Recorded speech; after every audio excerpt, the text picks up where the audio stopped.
Assalamualaikum warahmatullahi wabarakatuh.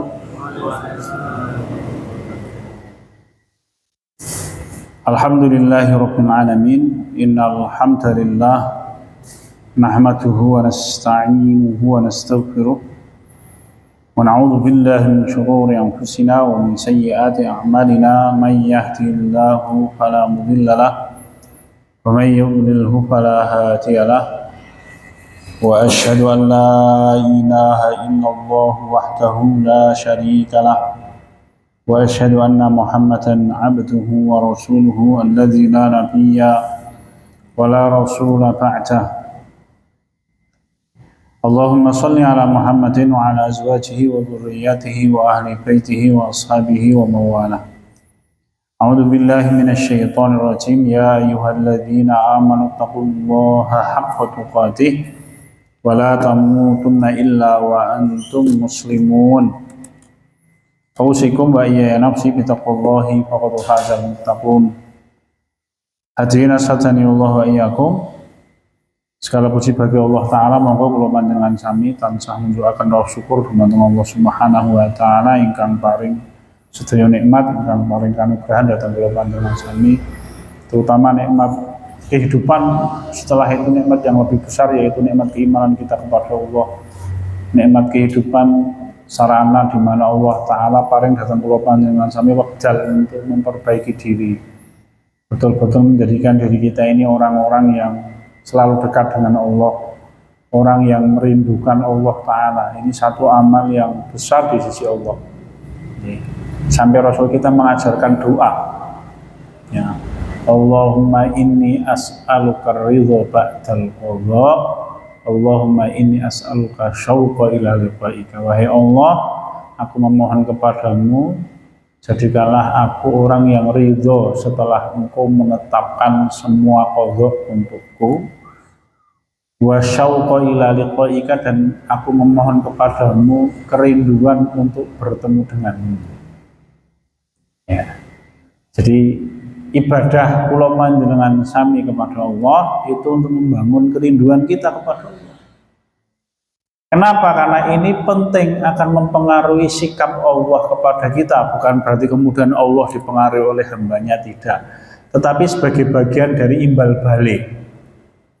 Kenapa? Karena wonten ing agami Islam punika konsep yang diajarkan oleh Allah datang kula panjenengan sami itu konsep dol tinuku to.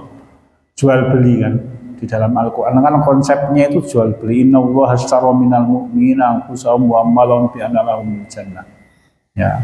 Di dalam ayat yang hal jazaa'ul ihsani illal ihsan. Nek Rasul kita menyampaikan wa kaifa tadinu tudanu alaihi. Sikapmu kepada sesuatu itu akan memberikan balik, ya, imbal balik, ya, sikap yang serupa dengan itu. Lah kalau dengan Allah Ta'ala terus pun di Nabi kita Muhammad sallallahu alaihi wasallam paring sabda man ahabba liqa'allahi ahabballahu liqa'ahu. Siapapun orang yang suka bertemu dengan Allah, maka Allah suka bertemu dengan orang itu. Wa man kariha liqa'allahi karihallahu liqa'ahu. Tetapi siapapun orang yang tidak suka bertemu dengan Allah, Allah tidak suka bertemu dengan orang itu. Nah, bagaimana kita bisa membangun rasa rindu untuk bertemu dengan Allah selain kita pelajari rahmatnya Allah, ampunannya Allah yang jauh lebih besar daripada marahnya Allah? Itu kan sesuatu yang mendorong kita untuk selalu dekat dengan Allah Subhanahu wa Ta'ala, aman dari semua murka Allah. Caranya bagaimana? Dekat dengan Allah Subhanahu wa Ta'ala. Kalau Imam Ibnul Qayyim al-Jauziyah rahimahullah beliau menyampaikan ada rasa takut namanya khauf, ada rasa takut namanya khasyah.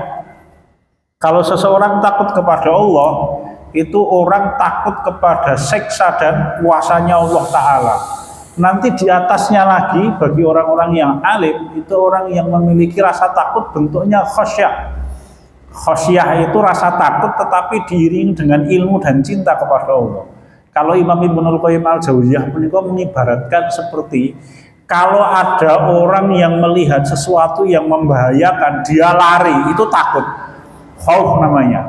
Lalu kemudian dia lari menuju tempat di mana tempat itu menjamin keselamatan dia dari sesuatu yang menakutkan, itu namanya khasyah. Uh, rindunya manusia bertemu dengan Allah ini sesuatu yang sangat utama di sisi Allah Subhanahu wa taala. Kalau dia tingkatan cinta, maka dia tingkatan cinta yang sangat tinggi. Kalau manusia mencintai manusia yang lain itu kan asyaqun. Cinta artinya ya cinta. Jadi, nanti di atasnya cinta itu ada namanya syauq. Ya, kalau asyakun itu cinta yang lebih kepada syahwat, sedangkan syauqun itu cinta yang wujudnya adalah kerinduan manusia yang sangat besar kepada sesuatu. Maka kalau Imam Ibnul Qayyim al-Jauziyah rahimahullah ngendika, kalau orang menggunakan istilah asyakun untuk Allah tidak layak. Kenapa? Karena lebih kepada syahwat. Sedangkan syauqun itu rasa cinta yang diiringi dengan kerinduan yang berlipat-lipat untuk bertemu dengan Allah. Kenapa? Nek sebagian ulama itu menyampaikan karena Allah itu lebih pandai ngurusi kita daripada kita ngurusi kita. Percaya betul? Jadi Allah itu lebih sayang kepada kita, lebih sayangnya kita kepada kita loh. Tapi karena agak susah ya meyakinkan itu di dalam hati kita itu kan tidak gampang itu. Semua orang yakin lah mesti nek tekone kowe gelem mati ora Mas. Wah, ketoke ora gelem minang ngopo lah, ketoke nek mati mlebu neraka. Ya kan? Nggih betul. Ya tidak. Ada satu kisah saya pernah dapatkan ya. Sahabat Ibnu Mas'ud radhiyallahu anhu itu ketika menjelang wafat kan keluarganya nangis. Nangis. Dan maka ditanya oleh Ibnu Mas'ud radhiyallahu anhu, "Oh, kenapa kok kalian nangis?" Maka keluarganya menjawab, "Ya nanti nek panjenengan seto kan begini kayak piye kok jenengan." Lah sahabat Ibnu Mas'ud itu menjawab, ini bukan sombong loh ini, tapi berbaik sangka kepada Allah. Saya itu kalau mati saya yakin mlebu swarga. Tidak sombong loh itu. Ah, kan kaget itu. Keluarganya kaget, tetangga-tetangga dan teman-temannya kaget. Loh kenapa kok panjenengan yakin kalau panjenengan masuk surga? Apa jawabannya? Karena saya berbaik sangka kepada Allah. Itu jawaban ilmu itu. Bukan jawaban sombong loh. Kalau orang sombong kan, wah aku poso udah dino iki kan. Karena banyak para sahabat itu yang tidak berpuasa hanya di hari diharamkan untuk puasa. Salah satunya siapa? Sahabat Abdullah bin Umar. Ya, itu kata keluarganya, anak-anaknya, bapaknya ini ditemukan oleh anak-anaknya tidak puasa itu di hari diharamkan untuk puasa. Idul Fitri, beliau tidak puasa. Idul Adha tidak puasa. Tasyrik tidak puasa. Ya. Atau mungkin ketemu tamu, tamunya datang ke rumah, ya kan, tugasnya menyambut tamu dengan baik. Ini mboten. Nggih. Lah awake dhewe ya dibatalke posone. Aku poso ya, Kak. Jenengan yo melu poso ya ora ngono kuwi nggih. Kalau kita kedatangan tamu dulu syukur, saya itu yang poso dibatalke posone. Untuk apa? Untuk menghormati tamu, karena bagian dari ikramul dhuyuf. Ora tamune diajak poso, Kang gandeng aku poso, kowe ora tak suguhi wedang ya Kang. Ndak, jangan begitu. Ya, jangan begitu. Ini para sahabat radhiyallahu anhu. Ketika ditanya kenapa kok panjenengan yakin masuk surga, belum jawab, karena saya berbaik sangka kepada Allah. Ya, dan Allah menyampaikan fa in dzanna bi khairan falahu wa in dzanna bi syarran falahu. Ya, diriwayatkan oleh Imam Ahmad. Allah Ta'ala berfirman, kalau hambaku punya praduga yang baik kepadaku, maka baginya kebaikan. Kalau orang berpraduga buruk kepadaku, maka baginya keburukan. Maka Nabi kita Muhammad SAW ini masih prolog ya Bapak, karena materi kita kan bukan itu. Kita melanjutkan materi yang kemarin. Jadi biasanya manusia itu, karena Allah menyampaikan tadi, kalau orang berpraduga baik kepada Allah baginya kebaikan, kalau orang berpraduga buruk baginya maka baginya burukan. Nah, Rasul kita itu mengajarkan kalau kita berdoa, bagaimana Rasul kita menyampaikan Allah ud'ullaha wa antum muqinuna bil ijabah fa innallaha la yaqbalu du'a min qalbin ghafilin lahim. Rasul kita menyampaikan kalau berdoalah kepada Allah wa antum muqinuna bil ijabah. Ini akhlak ini. Kalau kalian berdoa kepada Allah itu yakinilah kalau Allah akan dijawab oleh Allah Ta'ala doanya. Kenapa? karena Allah Ta'ala tidak akan menerima doa yang muncul dari hati yang lalai kepada Allah. Ora pati percaya. Gusti Allah kula nyuwun rezeki ning aku dikai apa ora ya. Seakan-akan Gusti Allah iki cetil wonge. Nyuwun dan Rob yang cetil bukan wonge nggih. Seakan-akan Gusti Allah iki cetil. Iki aku ndonga dikabulke ora ya. Lah kok ping njaluk dit 200.000 kok dikai-kai ge piye to Gusti Allah iki. Loh, Allah itu Hayyun Karimun kata Rasul kita Muhammad SAW. Innallaha Hayyun Karim. Allah itu sungguh Rabb yang Hayyun Maha Hidup, Al-Karim Maha Dermawan. Wa yastahyi, dan Allah itu malu. Idza rafa'a ahadun yadayhi ila sama ayyam taumasirun. Ketika ada seorang hamba yang berdoa, selesai doa kok tidak dikabulkan oleh Allah, itu Allah malu. Rasul kita menyampaikan begitu. Kenapa? Karena Allah itu mampu atas segala-galanya. Kemudian di dalam hati seorang manusia muncul bukan pertanyaan, rasa seakan-akan Allah kalau diminta susah tuh dikabulkan. Itu kan dia secara tidak langsung menganggap Allah itu pelit. Sedangkan Allah itu Maha Dermawan. Bahkan sebelum Allah menciptakan makhluk, Allah sudah menamai dirinya Al-Karim. Sebagaimana Allah itu sebelum menciptakan manusia yang berbuat dosa, Allah sudah menamai dirinya Al-Ghafur. Allah itu Maha Pengampun. Bukan meremehkan dosa, ya. Karena dosa itu menghalangi banyak kebaikan, termasuk rezeki. Itu bisa terhalangi karena dosa, ya. Allah Ta'ala tidak memberikan ampunan kapan ketika manusia berbuat dosa dan meremehkan dosa misalnya. Iya betul, tetapi itu jangan sampai membuat kemudian kita berburuk sangka kepada Allah Subhanahu wa Ta'ala. Maka cara agar kita bisa berbaik sangka kepada Allah itu bagaimana? Ya tadi di awal pembicaraan, beribadah kepada Allah setiap saat, taat itu dumateng Allah Subhanahu wa Ta'ala setiap saat. Itu akan membuat kita bisa menjadi orang yang berprasangka baik kepada Allah. Ya, dalam semua hal, termasuk apa ya, keimanan kepada Allah Subhanahu wa Ta'ala. Nah, nanti memang ini butuh ilmu yang membuat kemudian sikap kita seimbang antara rojak dan khauf. Ya. Jangan sampai yakinnya kita dengan ampunan Allah menyebabkan kita meremehkan dosa. Jangan sampai takutnya kita dengan siksa Allah menyebabkan kita putus asa. Wah, kayak aku ini mlebu neraka tenanan. Mlebu neraka tenanan ndak aku, Mas. Ya, sedangkan Allah itu Maha Pengampun. Karena tadi loh Allah menyampaikan Allah itu sesuai dengan praduga hamba kepada Allah. Hadis sahih itu riwayatnya Imam Muslim. Ana inda dzanni 'abdi bi. Rasul kita menyampaikan Allah Ta'ala berfirman, aku Allah itu seperti praduga hambaku kepadamu. Jadi kalau orang berpraduga bahwa Allah itu Maha Kaya dan Dermawan, ya Gusti Allah itu nyah-nyoh tenanan. Hanya biasanya orang tadi loh beribadah kepada Allah itu untuk membangkitkan baik sangka kepada Allah. Hanya biasanya orang yang percaya kalau Allah Maha Kaya dan Maha Dermawan itu orang yang rajin sedekah. Percaya mboten jenengan? Orang yang jarang sedekah atau tidak pernah sedekah sama sekali, itu secara tidak langsung dia menganggap Allah itu pelit. Panjenengan perhatikan di sekitar kita itu banyak loh ibu-ibu, terutama ibu-ibu nih. Kalau bapak-bapak mungkin tidak tahu kalau ibu-ibu yang megang uang. Itu banyak di sekitar kita tuh simbah-simbah tuh rajin sedekah. Ditanya lomba kok jenengan kok sregep banget sedekah, jawabannya Gusti Allah niku sugih kanggo. Jawabannya gitu tuh. Jadi orang itu tahu bahwa Allah Maha Kaya itu pada waktu dia rajin bersedekah. Kalau orang tidak pernah sedekah itu secara tidak langsung dia menganggap Allah itu pelit. Maka dia khawatir mengeluarkan rezekinya karena seakan-akan kalau rezekinya dia keluarkan untuk orang lain maka bagian dia terkurangi.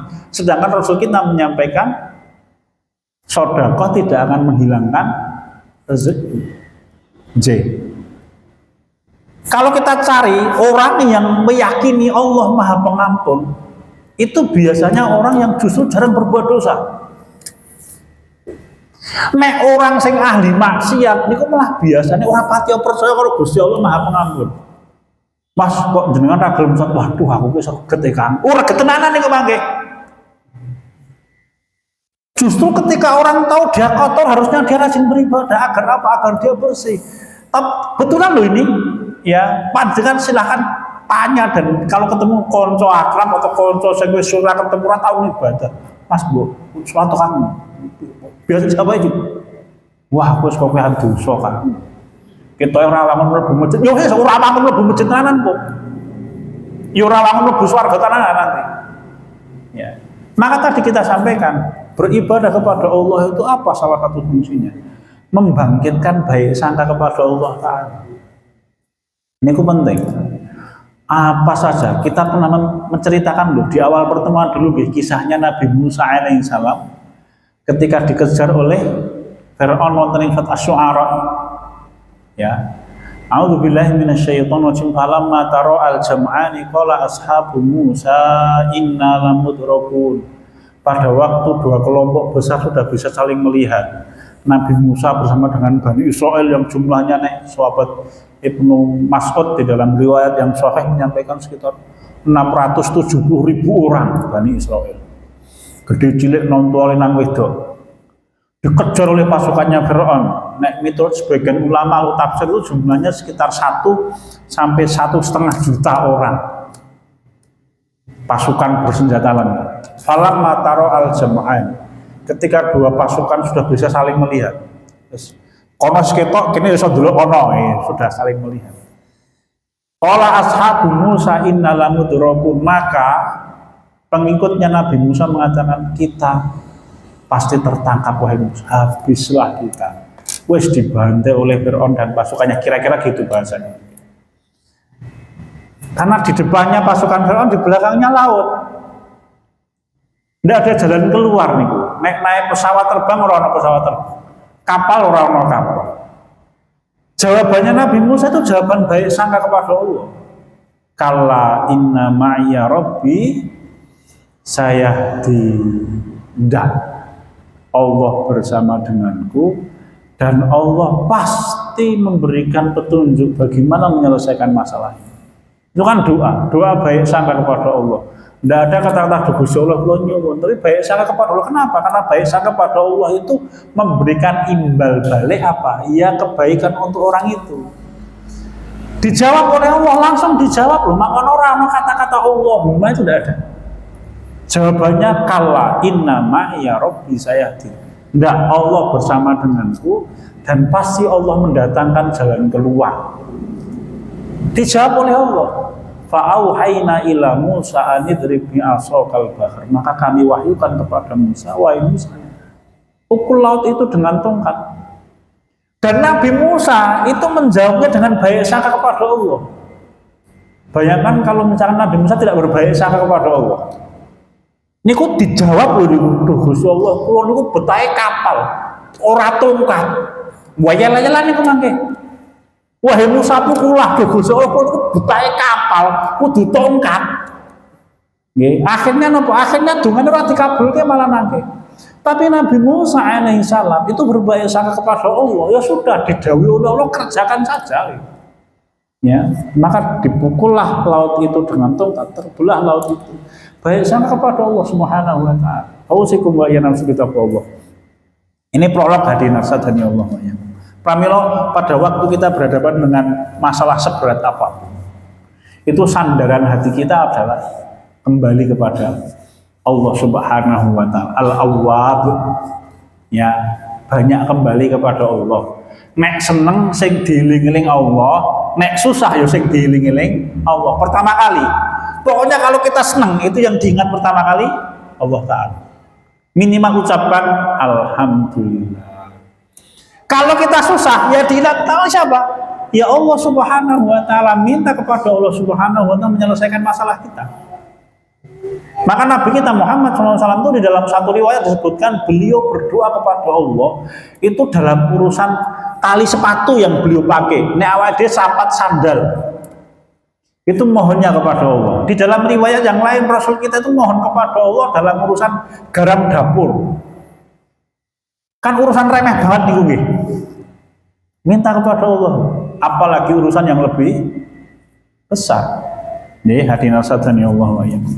Maka kita lajengaken masih kita membicarakan tentang kitab Madharisus Salikin. Kita sekarang membicarakan tentang Shiratal Mustaqim. Tentang sifat Shiratal Mustaqim. Maudhi'us sabi', pokok bahasan yang ketujuh kata Imam Ibnul Qayyim al-Jauziyah. Min ma'rifati nafsil mas'ulah. Sekarang materi kajian kita. Mengenal sesuatu yang kita mohon di dalam surat Al-Fatihah, ihdinas siratal mustaqim. Wahai Allah, tunjukkanlah kami jalan yang lurus. Kenapa? Karena jalan ini nanti yang akan mengarahkan kita menuju kebaikan di dunia, kemudian yang paling akhir nanti akan membimbing kita berjalan menuju surganya Allah yang sudah kita bicarakan pertemuan yang lalu. Ya, Shiratal Mustaqim itu apa? Islam. Apa ciri khas Islam yang dimiliki oleh agama kita ini yang kemudian kita katakan Shiratal Mustaqim? Shiratal Mustaqim pun kan seperangan ulama menyampaikan jalan yang jembar, nyaman untuk kita lewati. Menuju apa? Menuju surganya Allah Subhanahu wa taala. Kalau bahasanya Imam Ibnul Qayyim al-Jauziyah adalah apa yang menyebabkan satu torek itu jalan kecil itu dikatakan sirat, dia menjadi jalan yang lebar dan lapang. Ada 5 perkara dan 5 perkara ini yang dimiliki oleh Islam. Ya, satu kata Imam Ibnul Qayyim al-Jauziyah rahimahullah. Satu, al-istiqomah. Istiqomahnya ajaran Islam. Ajaran Islam itu ajaran yang sekawit zaman Nabi Adam alaihi salam sampai kanjeng Nabi kita Muhammad sallallahu alaihi wasallam tidak pernah berubah. Apa itu? Rukun iman. Kalau Allah Ta'ala menyampaikan wa anzalna ilaikal kitaba tibyanan likulli syai', dan kami turunkan kepadamu satu kitab yang menjelaskan semua perkara. Al-Imam Khatib al-Baghdadi rahimahullah ketika menerangkan tibyana likulli syai' itu adalah al-qawaid al-kulliyah, kaidah-kaidah pokok yang diajarkan sekawit zaman Nabi Adam sampai kanjeng Nabi Muhammad SAW itu dijelaskan gamblang di dalam Quran. Ya, jadi kalau panjenengan membaca ayat Allah menyampaikan kami turunkan Al-Quran dan kami jelaskan sejelas-jelasnya, itu maksudnya adalah kaidah-kaidah umum tadi. Kaidah-kaidah umum itu apa? Rukun iman. Karena rukun iman itu sama sekali zamannya Nabi Adam alaihissalam. Iman kepada Allah, iman kepada malaikat, iman kepada kitab yang Allah turunkan, iman kepada para rasul, iman kepada hari akhir, dan iman kepada takdirnya Allah baik atau buruk. Itu semuanya sama. Dan itu yang Allah jelaskan detail di dalam Quran sehingga selesai. Ya, selesai. Tidak perlu diragukan. Sedangkan nanti perkara-perkara yang lain itu ada konsep yang lain. Kalau Imam Asy-Syafi'i rahimahullah menyampaikan misalkan sunnah itu bisa berfungsi untuk menguatkan ayat Al-Quran. Maka ketika Quran memerintahkan lalu diperintahkan oleh sunnah, maka fungsi sunnah untuk menguatkan perintah Quran. Atau yang kedua, menjelaskan Al-Quran. Misalkan Allah Ta'ala dawuh aqimus sholat, tegakkanlah sholat. Maka kemudian Rasul kita menerangkan bagaimana cara sholat itu. Itu fungsi sunnah untuk menjelaskan Quran. Yang paling akhir kata Imam Syafi'i rahimahullah, fungsi sunnah itu untuk menetapkan hukum yang berdiri sendiri yang memang tidak dijelaskan di dalam Quran. Contohnya apa?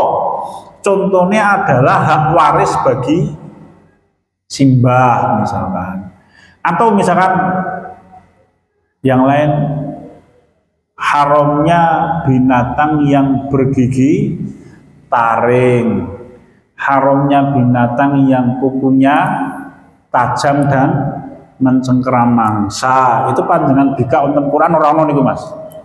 Ya. Halalnya, halalnya ini penjelas ya. Halalnya ikan itu penjelas ya. Karena kalau panjenengan yang maca Quran pro, itu semua bangke haram. Ya kan? Hurrimat alaikumul maitatu wadamu walahmul khinzir. Terus bangkai itu di dalam Quran semuanya haram. Kalau ada pengecualian itu di dalam sunnah. Kecuali ikan. Nek jenengan ming juga saka Quran tok, niku nek tuku iwak gereh ning pasar kudu urip niku. Mbah kula tumbas iwak gereh sing urip, Mbah. Niku simbahe langsung ngamper susur, golek ning laut dhewe kono kan. Jawabane ngono.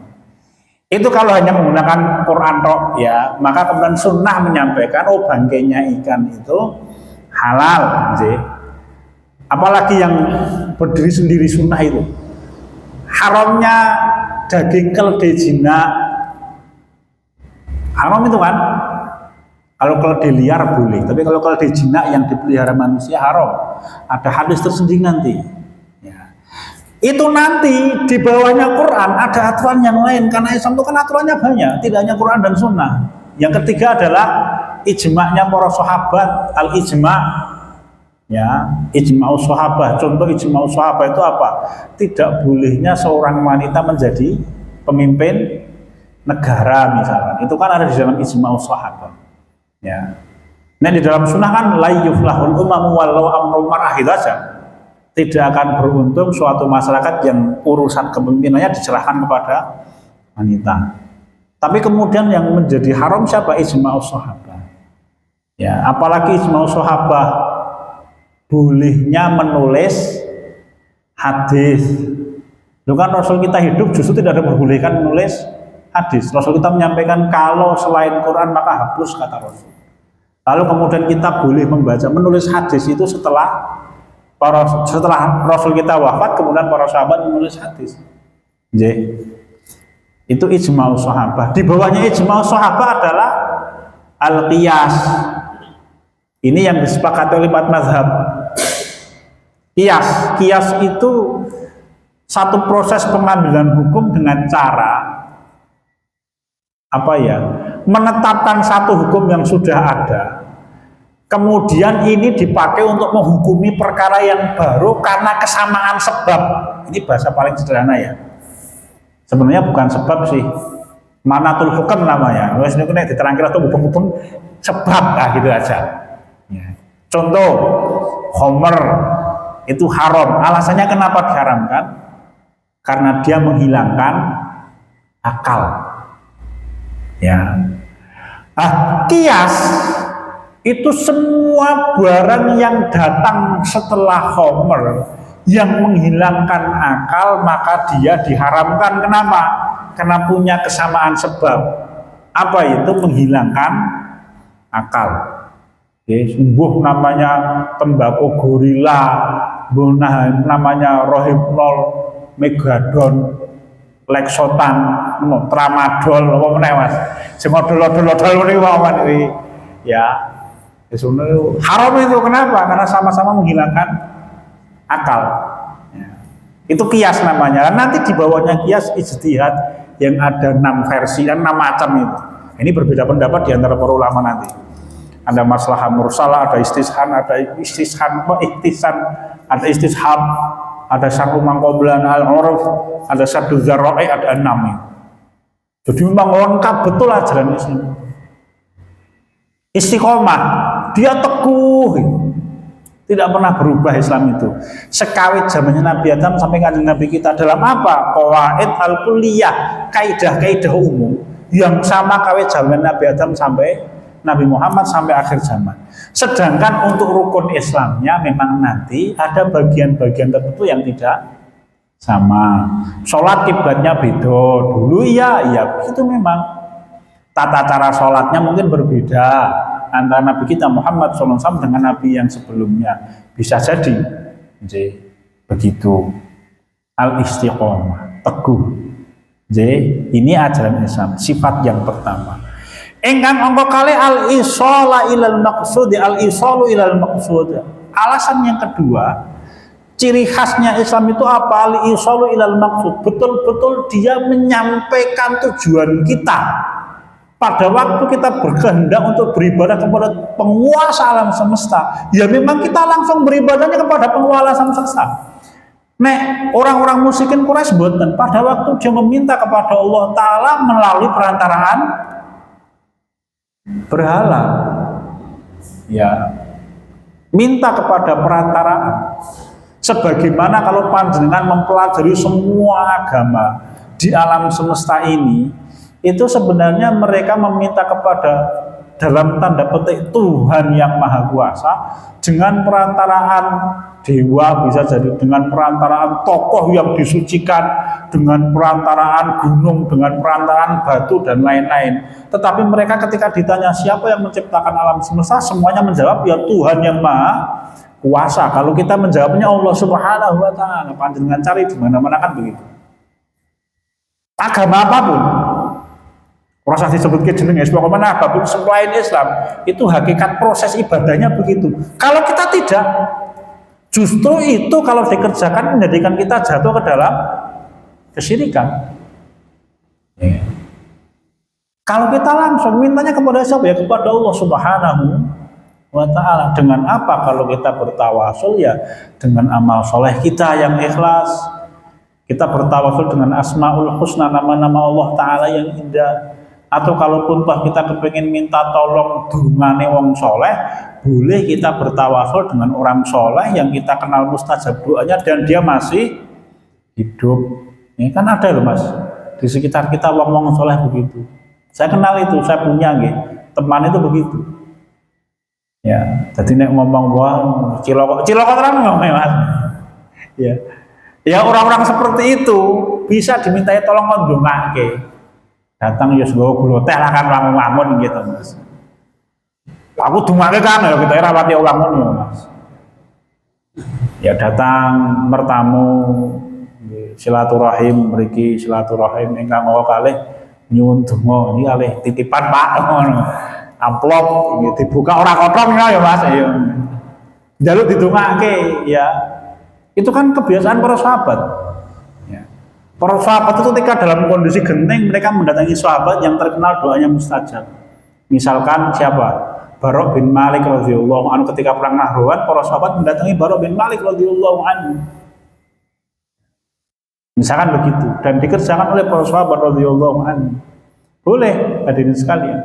Tetapi tetap hakikatnya mintanya kepada Allah, tidak kepada yang lain. Isolul ilal masluk ilal maqsud. Jadi betul-betul agama kita itu menyampaikan kita kepada Allah.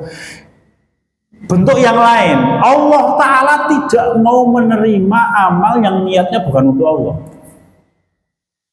Kenapa? Memang kita tujuannya untuk Allah, bukan untuk yang lain. Kudu ketukono. Itu betul-betul membuktikan memang agama kita itu menyampaikan kita kepada tujuan kita.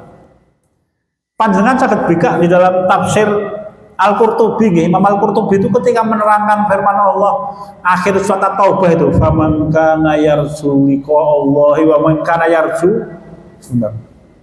faman kana yarju liqa rabbih falyamal amalan shalihan wa la yusyrik bi ibadati rabbih ahada. Lah pada waktu menerangkan ayat ini, barang siapa yang kepingin bertemu dengan Allah dalam keadaan selamat, maka hendaklah dia beribadah kepada Allah, beramal soleh dan tidak menyekutukan Allah dengan apapun ketika dia beramal soleh. Pada waktu menerangkan ayat ini, Imam Al-Qurtubi itu menyampaikan begini, kalau ada orang yang bersedekah, lalu niatnya sedekah dia adalah beramal soleh dan agar hartanya terjaga, atau mungkin kalau kita sekarang agar hartanya semakin banyak, maka tidak akan diterima oleh Allah. Sampai dia beribadah sedekah niatnya hanya untuk Allah semata. Itu contoh yang pertama yang beliau sampaikan. Contoh yang kedua, itu kalau ada orang puasa. Kalau ada orang puasa niatnya adalah lillahi ta'ala dan agar badannya sehat, maka Allah Ta'ala tidak akan menerima sampai dia berpuasa niatnya lillahi ta'ala. Loh, tapi kan sedekah itu menjadi sumber rezeki gimana Mas? Ya Rasulullah menyampaikan tasaddaq yusaddiqukallah. Di dalam hadis yang lain Allah Ta'ala berfirman anfik unfik ilaika. Betul, memang orang rajin sedekah itu mendatangkan rezeki. Bentuknya dos pundi. Sebagaimana sholat duha itu kan bisa melancarkan rezeki, betul memang. Tapi bentuknya dos pundi. Caranya adalah ya kita bersedekah lillahi ta'ala setelah selesai sedekah lalu kita berdoa minta agar rezeki kita dilancarkan, itu namanya tawasul dengan amal soleh. Sebagaimana kalau kita sholat duha, itu waktu sholat duha niatnya lillahi ta'ala, selesai sholat lalu berdoa, wahai Allah mudahkanlah rezeki saya. Karena kalau nanti orang sholat duha niatnya kepingin rezekinya dilancarke, rampung sholat duha li dodol rampayu kapok oleh sholat duha. Aku sholat duha li dodol rapati payu ki piye to iki ya? Ya, ora piye-piye sajane Mas. Niat kita yang tidak tepat. Sholat duhanya lillahi ta'ala, setelah itu berdoa. Kan para sahabat punya kebiasaan begitu. Tawasul dengan amal soleh, sodako, selesai sodako kemudian berdoa. Nek saya pernah mendapatkan sebagian ulama itu menyampaikan, para sahabat itu kalau bersodako kadangkala, bukan kadangkala, sering mereka mungkin itu masak di rumah, lalu ditata di ruang makan. Mungkin kalau kita ya diletakkan di depan, di emperan rumah itu. Ya, setelah itu sahabat ini berdiri di depan pintu. Kalau ada sahabat yang sedang berjalan dipanggil, diajak dahar. Begitu selesai makan, diajak dungo. Ya. Tawasulnya dengan apa? Ya dengan makan tadi itu. Itu kebiasaan para sahabat. Sodako. Ya, sodako. Setelah itu kemudian berdoa. Atau kalau kita kan puasa, sesaat sebelum kita berbuka, itu waktu mustajab untuk berdoa, perbanyak doa. Kono kowe ngomong kalih al-isalu ilal maqsud. Engkang ngomong tiko al-qarbu. Dekat. Dekat dengan siapa? Ya dekat dengan tujuan. Ora muter-muter. Dan itu ya sesuai dengan apa yang kita sampaikan tadi di depan. Ya kita langsung minta kepada Allah Subhanahu wa taala. Ya, mohonnya kepada siapa? Ya kepada Allah Subhanahu wa taala. Apalagi kemudian ditambah dengan ibadah-ibadah Islam itu simpel-simpel, sederhana-sederhana. Jadi proses kita untuk mendekatkan diri kepada Allah itu mudah. Misalkan Rasul kita di dalam hadis sahih itu, sungguh Allah itu ridho dengan seorang hamba yang ketika dia makan atau minum setiap kali teguh fahamadallah, gimana nih? Maka dia memuji Allah. Itu Allah ridho loh. Ridho itu apa artinya? Allah tidak akan marah. Yeah. Jadi minum alhamdulillah, makan satu suap alhamdulillah, satu suap lagi alhamdulillah. Allah suka dengan umat yang seperti itu. Dia selalu memuji Allah. Tadi kulon matur, ketika kita bahagia yang kita ingat nikmat itu sumbernya Allah, pada waktu kita susah ya kita larinya kepada Allah Subhanahu wa taala. Itulah orang yang disebut awabin, orang yang banyak kembali kepada Allah Subhanahu wa taala. Nek seneng sing diling-eling pertama kali Gusti Allah, kalau susah yang diingat pertama kali ya Allah Subhanahu wa taala. Ya kan? Nabi kita Muhammad SAW, para sahabat dicerios kama qala kana Rasulullah sallallahu alaihi wasallam idza hajabahul amru faza'a ila shalah. Rasul kita itu kalau bertemu dengan urusan yang berat maka beliau segera sholat orang rakaat. Nek simbah kita menyebutnya sholat hajat. Jadi Anda jangan mengatakan wah sholat hajat itu rano dalile. Ada Rasul kita disampaikan begitu. Rasul itu kalau bertemu dengan urusan yang berat maka segera sholat 2 rakaat. Memang jenenge ora ana nek simbah-simbah kita nyebutnya jenenge sholat hajat, sholate wong butuh. Ya, bagi arep bayar utang sholat 2 rakaat. Ya, karena saya ketemu dengan orang yang begitu. Betulan, saya tidak bohong. Beliau itu menyampaikan kalau beliau itu butuh sholat 2 rakaat, itu Allah menyelesaikan masalahnya. Iki tenanan loh ini. Ya, kalau kita kan memang terbiasa dengan pola orang hari ini di masalah sing dicekel pertama kali HP, terus nulis neng Facebook, sirahku mumet, banku bocor, itu terus status WA. Ya, nek Rasul itu kalau bertemu dengan masalah seberat apapun maka yang dikerjakan pertama kali apa? Sholat. Fazailah segera sholat, yang minta kepada Allah Taala. Ya. Dan Imam Ibnu Taimiyah rahimahullah menyampaikan begitu. Beliau itu kalau bertemu, kalau Imam Taimiyah itu istighfar kalau beliau. Setiap kali beliau bertemu dengan banyak masalah, maka beliau beristighfar sampai 1000 kali. Dan setelah itu saya menemukan Allah memberikan pintu dan jalan keluar. Ya, memang ini masing-masing lah orang punya umur. Karena memperbanyak istighfar ya ono dalile, man aktsarul istighfar ja'alallahu lahu min kulli hammin farjan wa min kulli dhiqin makhrajan wa yarzuqhu min haitsu la yahtasib. Nah, hadisnya itu. Ya. Jadi kalau misalkan zaman kuliah biyen jawab soal semester apa astagfirullah. Kadang-kala kita itu istighfar kapan dicedhaki kotak infak. Cedhaki kotak infak astagfirullah. Begitu kotak infak ilmu alhamdulillah. Ya. Al-Qur'an. Ingkang ongkok sekawan wa sa'atuhu lil marin. Nyaman dilewati oleh orang, maka ibadah Islam itu ibadah yang tidak keluar dari fitrahnya manusia panjenengan cari apapun. Nek di agama yang lain kepengen dekat dengan Allah tidak menikah. Kalau di dalam Islam justru diperintahkan untuk menikah. Kenapa nek ono wong ora kepengen nikah? Ki orang normal, Mas. Ada di antara kita yang betul-betul sampai sekarang belum pernah menikah. Nonton, betul nonton, Mas. Nek ono ora normal kuwi, Mas. Kudu ditatar kuwi. Kon kuliah meneh Mas, ora normal. Kenapa? Karena memang di dalam Islam itu tidak normal. Rasul itu kita ada seorang sahabat, ada Sahih Bukhari loh. Dia kepengen beribadah dan tidak menikah. Rasul menyampaikan tadi kata-kata aman rohiba an sunnati. Falai sami on harinya panjang itu guys ceritanya. Nanti ke orang sahabat yang datang ke rumahnya Rasul itu. Yang satu kepengen beribadah tidak menikah, yang satu kepengen qiyamul dan tidak tidur, yang satu kepengen puasa ora buka. Ya. Rasul menyampaikan tadi.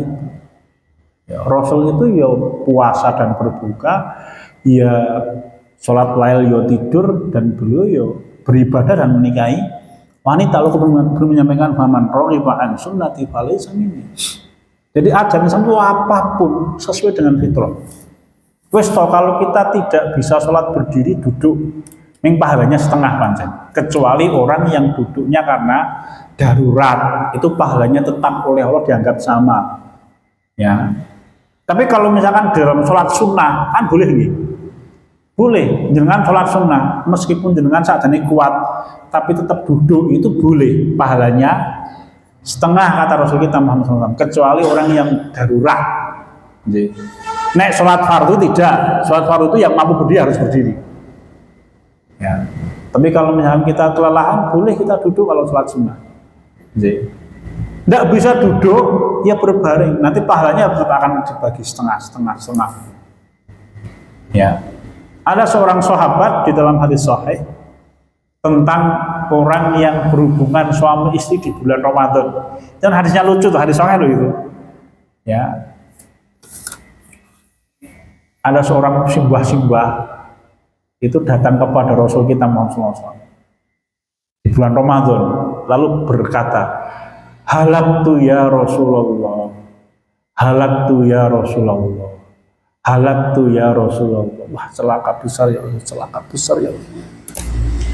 Rasul bertanya, lama halaka, apa yang menyebabkan kau binasa wahai bapak? Maka simpen ya waqtu ana imraati fi Ramadan. Ya Rasulullah, yang membuat celaka saya itu saya berhubungan suami istri dengan istri di bulan Ramadan. Wah, celaka ini. Kayak piye? Maka Rasul mengatakan, ya sudah Mbak, nek ngoten jenengan sakniki poso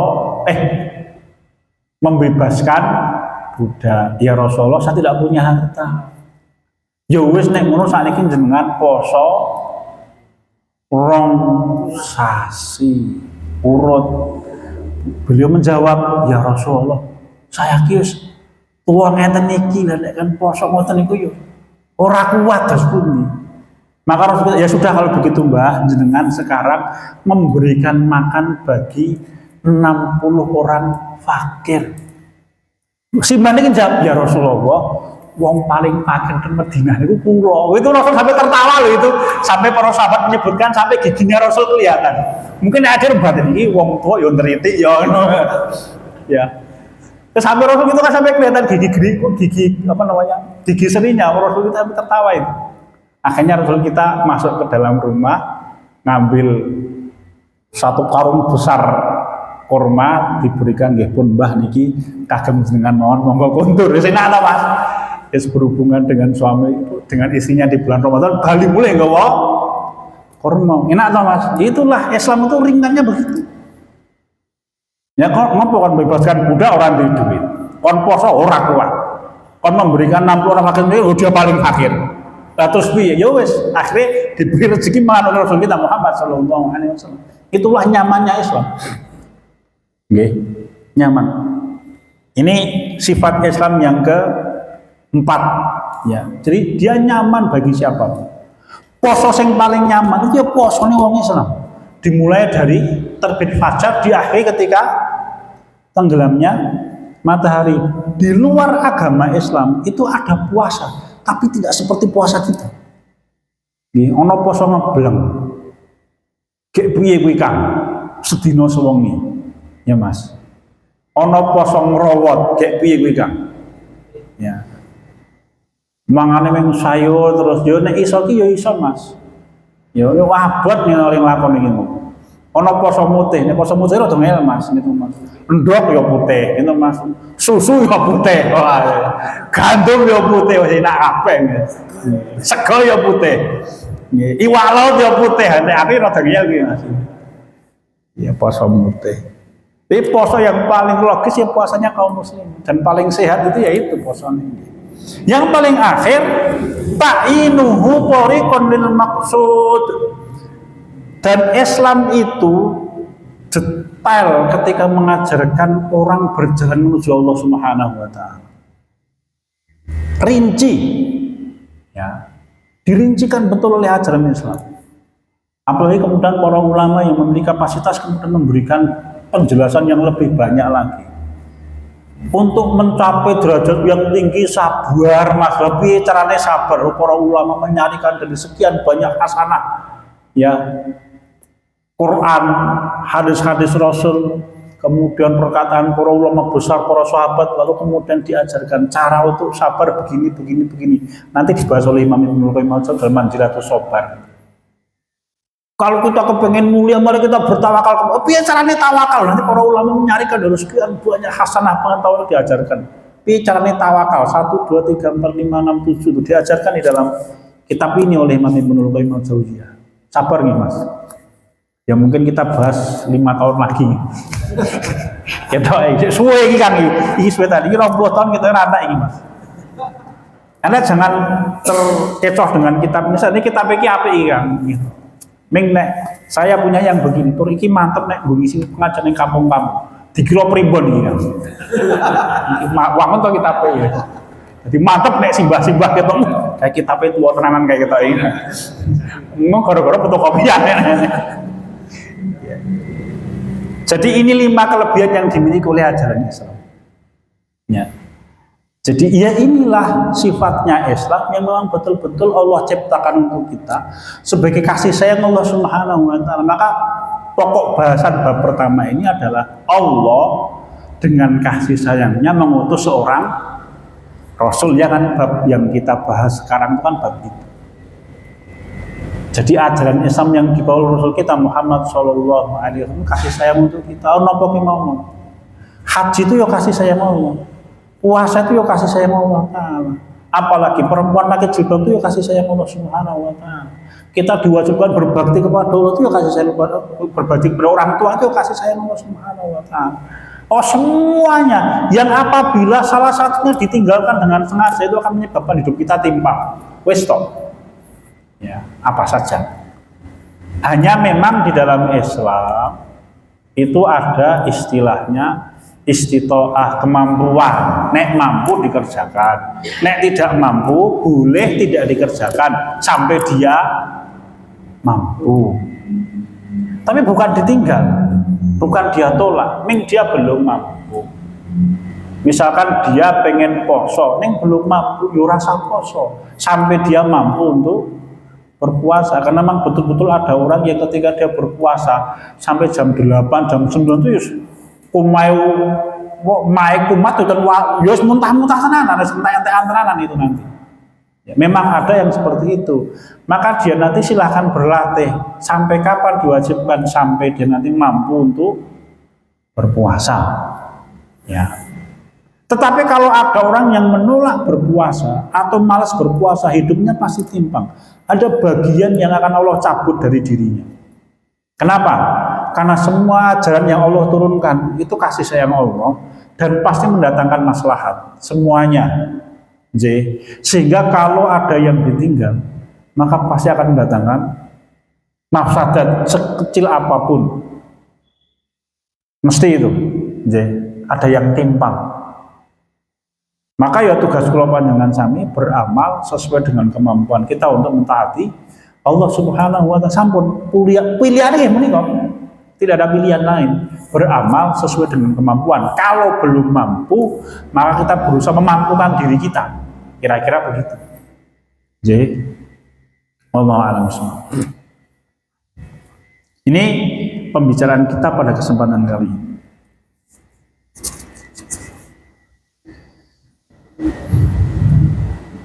Imam Ibnul Qayyim al-Jauziyah rahimahullah menyampaikan terkait dengan Shiratal Mustaqim ini ada 3 macam manusia kemudian fangqasaman nasu bihasbi ma'rifatil haqq. Manusia itu terkait dengan pemahaman dia terhadap Shiratal Mustaqim, terhadap kebenaran itu ada 3 macam manusia kata beliau.